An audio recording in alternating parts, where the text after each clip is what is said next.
बिहार की राजनीति में इन दिनों युवाओं का क्रेज बढ़ता जा रहा है। युवा वोटरों को लुभाने के लिए हर सियासी पार्टी, हर नेता अपनी तरफ से कोशिश कर रहे हैं। 10 लाख रोजगार, 20 लाख रोजगार तक की बातें कही जा रही हैं और उनके मुद्दे उठाए जा रहे हैं। उनके मुद्दों को जोर शोर से उठाने वाले एक युवा चेहरा चिराग पासवान भी हैं, जिनका क्रेज भी युवाओं के बीच है। चिराग पासवान हमारे साथ न्यूज़ रूम में मौजूद है, न्यूज़ स्टेट बिहार झारखंड के न्यूज़ रूम में। और न्यूज़ रूम में भी कुछ युवा चेहरे हमारे साथ, युवा साथी हैं जो इनसे सवाल पूछना चाह रहे हैं, क्योंकि इनका क्रेज़ युवाओं के बीच है। और युवाओं के सवाल, न्यूज़ रूम के सवाल और चिराग पासवान के जवाब सीधे न्यूज़ रूम में हमारे जो साथी हैं, आप ये देख सकते हैं, जो दिन रात आप तक खबर पहुंचाने के लिए काम करते हैं। आज इनके बीच एक शख्सियत ऐसी आई तो इन्होंने ये सवाल पूछने की इच्छा जाहिर की। कौन कौन सवाल पूछना चाह रहा है, अपना हाथ उठाइए और माइक चिराग पासवान आपके सामने, आप सवाल पूछ सकते हैं। हेलो सर, अभी सुमित सर ने जिक्र किया कि यूथ आइकन, मतलब यूथ देखता है, बहुत ज़्यादा लोग देखते हैं कि हमारा रिप्रेजेंटेटिव कौन है। तो आपकी नज़र में अभी इंडिया का यूथ रिप्रेजेंटेटिव कौन है? वेल, आई थिंक 2014 से अभी तक यूथ को रिप्रेजेंट करना डजंट नेसेसरली मीन कि एक युवा ही यूथ को रिप्रेजेंट करे।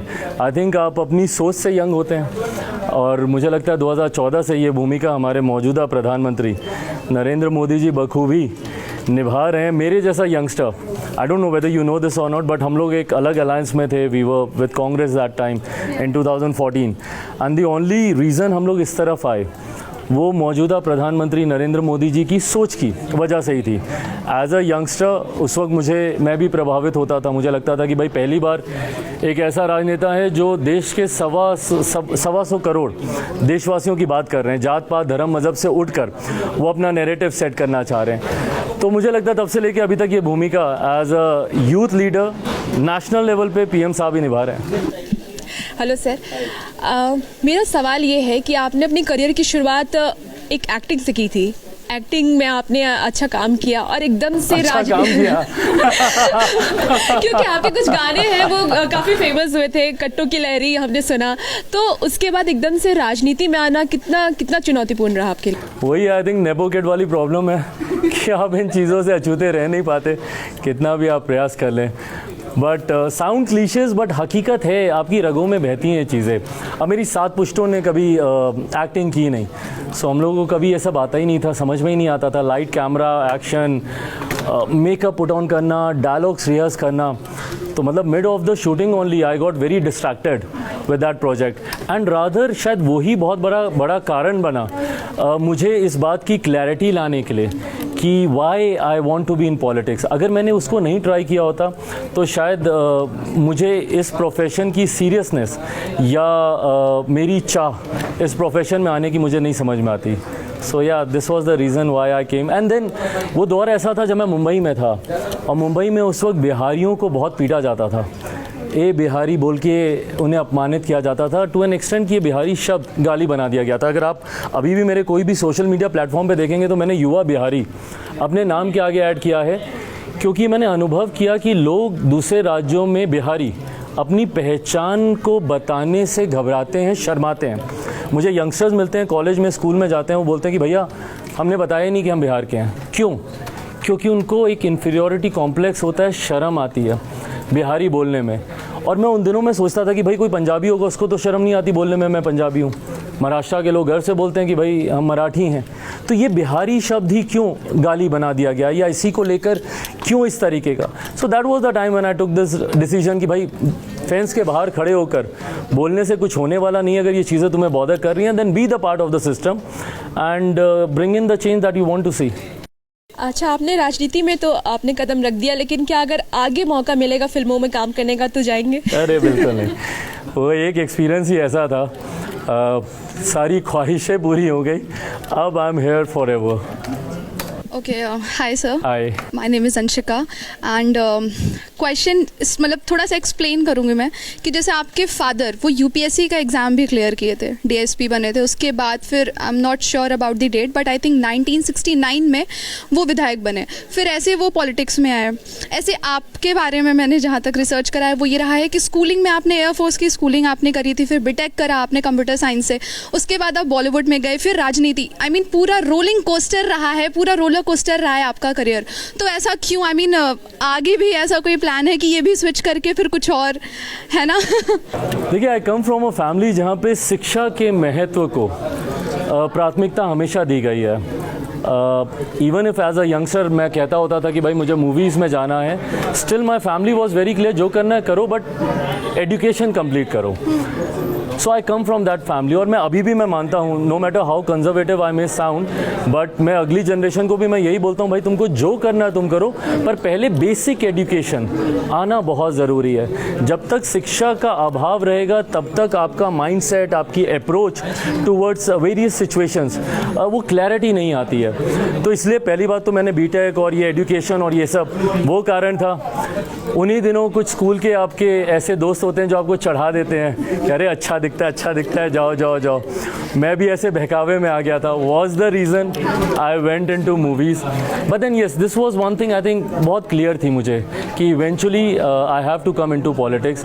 आज की तारीख में पिता के प्रोफेशन को कोई फॉलो करे तो मुझे लगता है ये बहुत अपमानजनक, बहुत निंदनीय, बहुत गलत नज़र से देखा जाता है। बट उस दौर में हम लोग के पास ज़्यादा ऑप्शन जहन में आते नहीं थे, क्योंकि पिता को आप वही करते हुए देखते थे। I have seen my father doing this only all through my life, all through his life. So I didn't know anything else, मुझे और कुछ आया ही नहीं ज़िंदगी में करना। तो अगर मैं इसमें नहीं आता तो फिर और कहीं जाता। It means we can conclude with this कि you are a very passionate type of person, मतलब जो है वो अगर किसी चीज़ का पैशन है तो वी हैव टू डू। बिल्कुल बिल्कुल। तो मतलब ये मैसेज आप यूथ को देना चाहते हैं? Very passionate, very focused, very dedicated. अपने स्टेट को एक विकसित राज्य बनाने के लक्ष्य के साथ मैं निकला हूँ, Bihar first, Bihari first, and I am 200% dedicated and focus कि जब तक मैं बना नहीं लूँगा तब तक मैं भी चैन की सांस नहीं लूँगा। नमस्ते सर, मेरा नाम गंधर्व है। हाय गंधर्व जी सर, मैं आपसे एक सवाल पूछना चाह रहा था कि 2020 में आपने कहा था कि अगर नीतीश कुमार सीएम बने तो मैं एनडीए में नहीं रहूँगा। आगामी बिहार विधानसभा चुनाव में अगर फिर से नीतीश कुमार एनडीए की तरफ आते हैं तो आपका क्या स्टैंड रहेगा? भाई मैंने इतने कैटेगोरिकली ये बात कही थी वो मुझे याद नहीं, बट आपका कॉन्टेक्स्ट एकदम सही है। जहाँ पे मुख्यमंत्री नीतीश कुमार रहेंगे, भाई एनडीए हो, महागठबंधन हो, जहाँ पे भी रहेंगे, उनके साथ चिराग पासवान कभी नहीं हो सकता। मेरा उनसे कोई व्यक्तिगत कोई मतभेद नहीं है, मुझसे उम्र में बड़े हैं, तजुर्बे में बड़े हैं, मेरे लिए वो सम्मानीय हैं, पर उनकी नीति का मैं विरोधी रहा हूँ।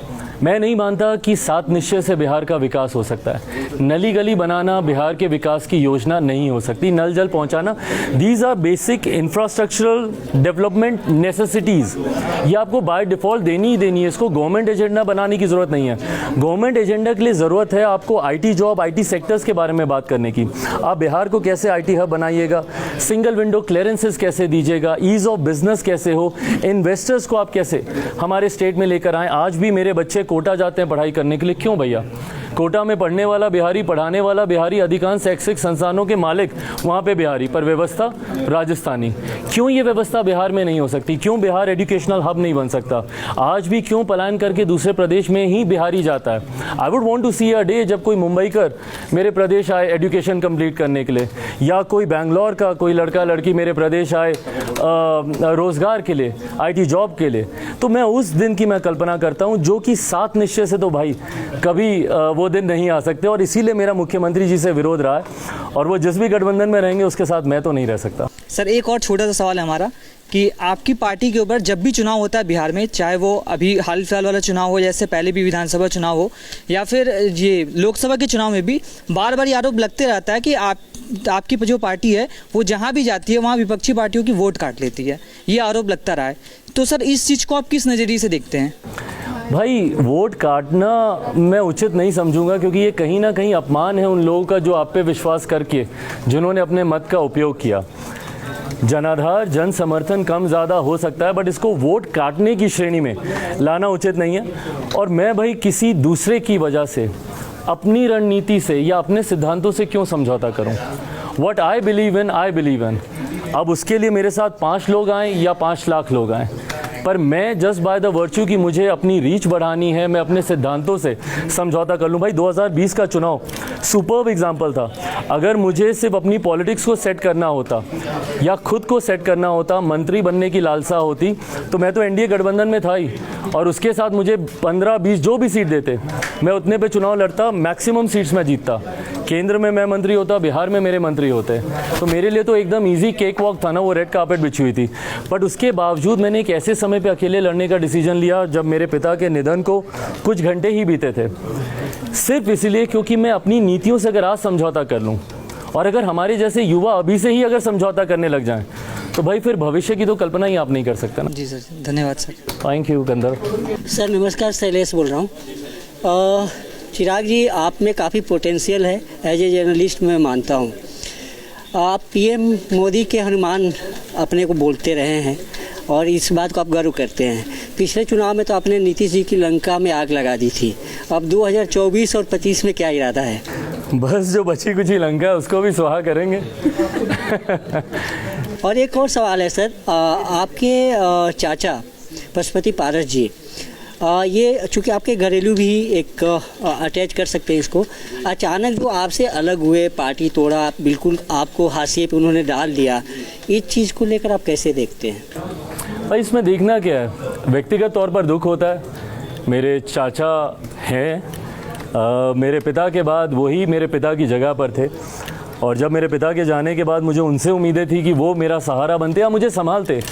उस वक्त उन्होंने संभालना तो दूर, मुझे, मेरे परिवार को जिस तरीके से ठुकराने का काम किया। बट आई थिंक इस दौरान गंगा से बहुत पानी बह चुका है, बहुत पुरानी बात अब ये हो गई है, और मैं भी बहुत आगे निकल चुका हूँ। तो अब ये सारी बातें ना परेशान करती हैं ना विचलित करती हैं। मेरा टारगेट क्लियर है, एज आई आंसर्ड, बहुत ज़्यादा फोकस्ड हूँ, अपने टारगेट को लेकर चल रहा हूँ। बिहार फर्स्ट, बिहारी फर्स्ट, बड़े मिशन के साथ निकला हूँ, बिहार को विकसित राज्य बनाने के मिशन के साथ निकला हूँ। सो माय एब्सोल्यूट कंसंट्रेशन, मेरी प्राथमिकता वो है। ये मेरे सहयोगी कुछ सवाल। सर नमस्ते, एक छोटा सा क्वेश्चन है आपसे कि 2020 में आप अलग चुनाव लड़े, न जदयू में गए, न बीजेपी गठबंधन में गए, न कांग्रेस के साथ आप गए। दोनों गठबंधन में आपने कहीं अपने आप को नहीं देखा। तो जो इलेक्शन आने वाला, विधानसभा चुनाव होने वाला है, उसमें आप अपने आप को किसके साथ देख रहे हैं? भाई आई थिंक बहुत अर्ली है अभी बोलना।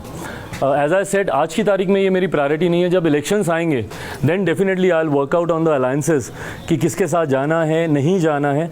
पर आज की तारीख में अपने जनाधार को, अपने संगठन को मजबूत करने की तैयारी के साथ मैं आगे बढ़ रहा हूँ। 24 के लोकसभा में अभी समय है, अलायंसेस की चर्चा या उस पर कोई निर्णय उसी वक्त लिया जाएगा। हेलो सर, मेरा नाम कोमल झा है। हाय कोमल।